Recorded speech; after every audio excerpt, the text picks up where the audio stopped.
Fil-Parlament, Tonio Fenech qal li kien biss fis-6 ta' Ottubru tas-sena l-oħra li l-impjant tat-tisfija tad-drenaġġ f'Tabbarkat ingħata l-Full Development Permit u sakemm dan sar il-pumping station f'Witammiq ma setax tingħalaq. Qal li kien hemm kundizzjoni li l-Korporazzjoni għas-Servizzi tal-Ilma fi żmien 3 xhur ridet tissottometti applikazzjoni biex twaqqad din il-pumping station.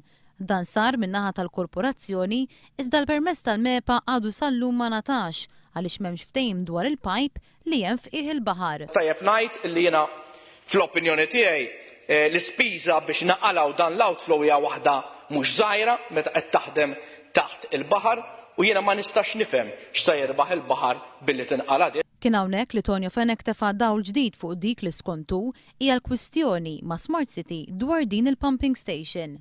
Imma l-fatti huma illi il-pumping station illi għalija qed jiġi referuta tant kontenzjoni għall-korporazzjoni qed decommissioned biex qed tintuża kull ma joqosu li jiġi żmantellat il-bini, però din ma kienitx il-kwistjoni mal-Smart City, l-Smart City kienet illi ma tintużax aktar, illi mhux qed tiġi użata aktar. Waqt li appella lin-nies legali biex jinterpretaw il-kuntratt ma' Smart City biex jaraw jekk fuq kollox u x'vera li l-Gvern naqas minn xi obbligi tiegħu, il-Ministru Fenech iddikjara li l-Korporazzjoni għas-Servizzi tal-Ilma għamlet dak kollu mistenni minnha brabta mal-proġett ta' Smart City anke fi żmien ristret ħafna.